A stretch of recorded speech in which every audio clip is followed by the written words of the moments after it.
श्रीमद् भागवतम स्कंध 5 सृष्टि की प्रेरणा अध्याय 16 जम्बू द्वीप का वर्णन।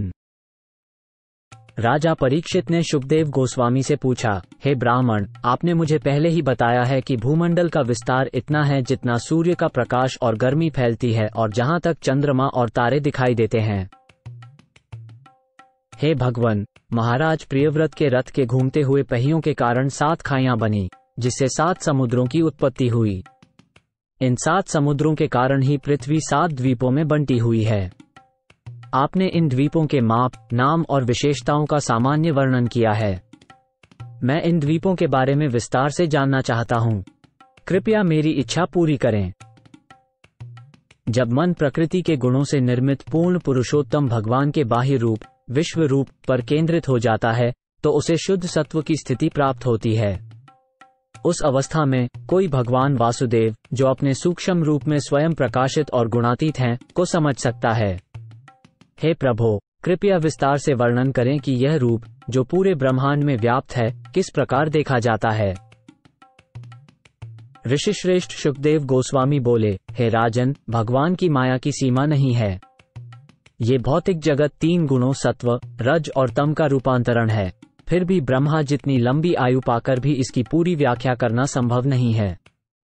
इस भौतिक जगत में कोई भी पूर्ण नहीं है और अपूर्ण मनुष्य सतत चिंतन के बाद भी इस भौतिक ब्रह्मांड का सही वर्णन नहीं कर सका। तो भी, हे राजन, मैं भूगोलक जैसे प्रमुख भूखंडों की उनके नामों, रूपों, प्रमापों तथा विविध लक्षणों सहित व्याख्या करने का प्रयास करूंगा। भूमंडल नाम से जाना जाने वाला ग्रह कमल के फूल की तरह दिखता है और इसके 7 द्वीप फूल के मध्य भाग की तरह दिखते हैं। इस मध्य भाग में स्थित जम्बू द्वीप की लंबाई और चौड़ाई 10 लाख योजन 80 लाख मील है। जम्बू द्वीप कमल के पत्ते की तरह गोल है। जम्बू द्वीप में 9 खंड हैं, जिनमें से प्रत्येक की लंबाई 9000 योजन 72,000 मील है। इन खंडों की सीमा पर 8 पर्वत हैं, जो उन्हें अच्छी तरह से विभाजित करते हैं। इन खंडों या वर्षों में एक वर्ष इलावृत है, जो कमल कोश के बीच में स्थित है। इलावृत वर्ष में सुवर्ण से बना सुमेरु पर्वत है। ये कमल जैसे भूमंडल के बाहरी आवरण की तरह है। इस पर्वत की चौड़ाई जम्बू द्वीप की चौड़ाई जितनी ही है, यानी 1 लाख योजन या 8 लाख मील। इसमें से 16,000 योजन 1,28,000 मील पृथ्वी के भीतर है। इससे पता चलता है कि पृथ्वी से पर्वत की ऊंचाई केवल 84,000 योजन 6,72,000 मील है। पर्वत का शीर्ष पर चौड़ाई 32,000 योजन 2,56,000 मील और आधार पर चौड़ाई 16,000 योजन है। इलावृत वर्ष के उत्तर में क्रमशः नील, श्वेत और श्रृंगवान नामक 3 पर्वत हैं। ये तीनों रम्यक, हिरण्मय और कुरु नामक तीनों वर्षों की सीमा बनाते हैं और उन्हें एक दूसरे से अलग करते हैं। इन पर्वतों की चौड़ाई 2000 योजन 16,000 मील है। लंबाई में ये पूर्व से पश्चिम तक समुद्र के किनारे तक फैले हुए हैं। दक्षिण से उत्तर की ओर जाने पर प्रत्येक पर्वत की लंबाई अपने पहले वाले पर्वत से 10 गुना कम होती जाती है, लेकिन इन सभी की ऊंचाई एक समान है। इस प्रकार इलावृत वर्ष के दक्षिण दिशा में पूर्व से पश्चिम तक 3 विशाल पर्वत पाए जाते हैं, जिनके नाम निषद, हेमकूट तथा हिमालय हैं। उत्तर से दक्षिण की दिशा में इनमें से प्रत्येक पर्वत 10,000 योजन 80,000 मील ऊंचा है। वे हरिवर्ष, किन्न वर्ष और भारतवर्ष नामक के तीनों वर्षों की सीमाओं को चिन्हित करते हैं। इसी तरह से इलावृत वर्ष के पूर्व में माल्यवान और पश्चिम में गंधमादन नाम के 2 विशाल पर्वत हैं। ये दोनों 2000 योजन 16,000 मील ऊंचे हैं और उत्तर में नील पर्वत तक और दक्षिण में निषद तक फैले हुए हैं। ये इलावृत वर्ष की सीमाओं और केतुमाल और भद्राश्व नामक वर्षों की भी सीमाओं को दर्शाते हैं। सुमेरु पर्वत के चारों ओर मंदर, मेरु मंदर, सुपार्शव और कुमुद नामक 4 पहाड़ स्थित हैं। लोग इन्हें सुमेरु पर्वत की कमरबंद भी कहते हैं। इन पहाड़ों की ऊंचाई और चौड़ाई दोनों ही 10,000 योजन 80,000 मील है। इन चारों पर्वतों की चोटियों पर ध्वजदंड की तरह 4 वृक्ष है: आम, जामुन, कदम्ब और बरगद। ये वृक्ष लगभग 100 योजन 800 मील चौड़े और 1100 योजन 8800 मील ऊंचे हैं। इनकी शाखाएं 1100 योजन की त्रिज्या में फैली हुई हैं। भरतवंश में श्रेष्ठ, हे महाराज परीक्षित, इन 4 पर्वतों के बीच 4 विशाल सरोवर हैं। इनमें से पहले के पानी का स्वाद दूध जैसा है, दूसरे का शहद जैसा और तीसरे का गन्ने के रस जैसा है। चौथा सरोवर शुद्ध पानी से भरा हुआ है। योग सिद्धियों से संपन्न सिद्ध, चारण और गंधर्व जैसे अपार्थिव प्राणी, जिन्हें देवता भी कहा जाता है, इन 4 सरोवरों का उपभोग करते हैं। नतीजतन वे सूक्ष्मतम से सूक्ष्मतर और विशालतम से विशालतर रूप धारण करने की शक्ति जैसी सहज योग सिद्धियां प्राप्त करते हैं। इसके अलावा 4 देव उद्यान भी हैं, जिनके नाम हैं नंदन, चैत्ररथ, वैभराजक और सर्वतभद्र।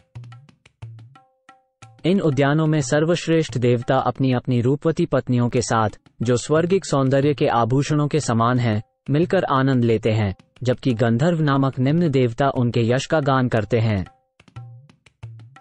मंदर पर्वत के निचले ढलान पर देवचूत नाम का एक आम का पेड़ है। इसकी ऊंचाई 1100 योजन है। इस वृक्ष की चोटी से पहाड़ की चोटी जितने बड़े और अमृत के समान मीठे फल गिरते रहते हैं। इन फलों का आनंद स्वर्ग के निवासी लेते हैं। जब इतनी ऊंचाई से ठोस आम्रफल गिरते हैं तो वे फट जाते हैं और उनका मीठा सुगंधित रस बाहर निकल आता है। ये रस अन्य महक के साथ मिलकर और भी अधिक सुगंधित हो जाता है। यही रस पर्वत से झरनों के रूप में बहता है और अरुणोदा नामक नदी का रूप ले लेता है, जो इलावृत के पूर्वी हिस्से से बहती है। यक्षों की पतिव्रता पत्नियां भगवान शिव की पत्नी भवानी की नौकरानियों की तरह उनकी सेवा करती हैं। अरुणोदा नदी के पानी को पीने से उनके शरीर सुगंधित हो जाते हैं। हवा जब उनके शरीर को छूती है तो उस सुगंध के कारण आसपास का पूरा माहौल 80 मील तक महक उठता है। इसी प्रकार गूदे से भरे और बहुत छोटी गुठली वाले जामुन के फल बहुत ऊंचाई से गिरकर टुकड़े टुकड़े हो जाते हैं। ये फल हाथी जितने बड़े होते हैं और इनका रस बहकर जम्बूंदी का रूप ले लेता है। ये नदी मेरुमंड की चोटी से इलावृत के दक्षिण में 10,000 योजन की दूरी तय करके गिरती है और पूरे इलावृत क्षेत्र को रस से भर देती है। जम्बू नदी के दोनों किनारों की मिट्टी जामुन के रस से सींची जाती है और फिर हवा और धूप से सूख जाती है, जिससे जाम्बू नद नामक सोना पैदा होता है। स्वर्ग के लोग इस सोने का उपयोग विभिन्न प्रकार के गहनों के लिए करते हैं। इसलिए स्वर्गलोक के सभी निवासी और उनकी युवा पत्नियां सोने के मुकुट, चूड़ियां और कमरबंद से सजी रहती हैं और इस तरह वे जीवन का आनंद लेते हैं। सुपार्श्व पर्वत के किनारे महाकदम्ब नाम का बहुत ही प्रसिद्ध एवं विशाल वृक्ष खड़ा है। इस वृक्ष के थोबे से मधु की 5 नदियां निकलती हैं, जिनमें से प्रत्येक लगभग 5 व्याम चौड़ी है।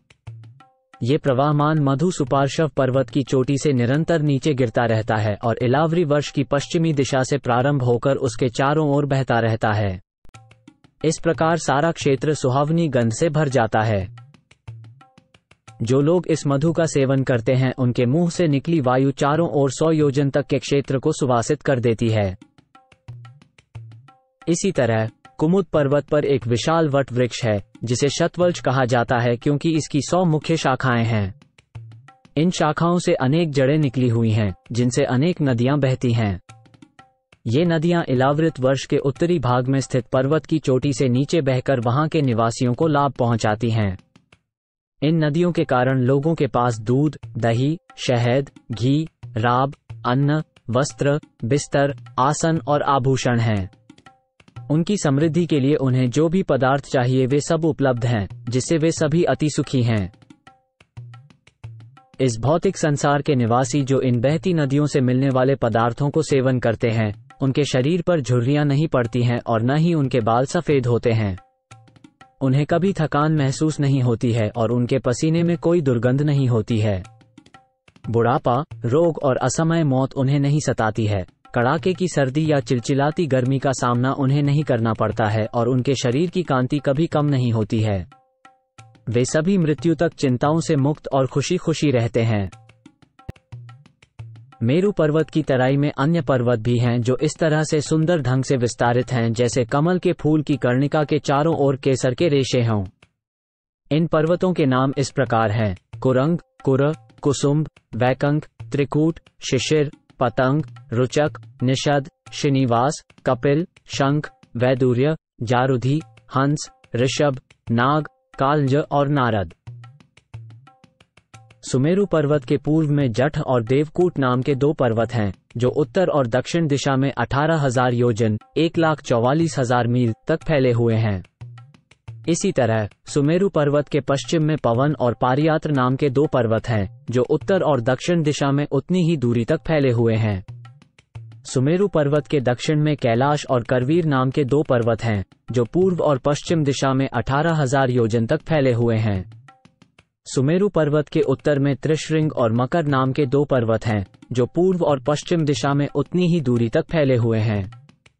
इन सभी पर्वतों की चौड़ाई 2000 योजन 16,000 मील है। सोने से निर्मित सुमेरु पर्वत इन 8 पर्वतों से घिरा हुआ है और आग की तरह चमकदार है। मेरु पर्वत की चोटी के मध्य भाग में ब्रह्मा जी का नगर स्थित है। इसके चारों कोने समान रूप से फैले हुए हैं और 1 करोड़ योजन 8 करोड़ मील तक विस्तृत हैं। यह नगर पूर्ण रूप से स्वर्ण से बना हुआ है, इसीलिए विद्वान इसे शातकौम भी कहते हैं। ग्रहों के तंत्रों के 8 प्रधान शासकों के निवास सभी दिशाओं में ब्रह्मपुरी के चारों ओर स्थित हैं, जिनमें से सबसे पहला राजा इंद्र का है।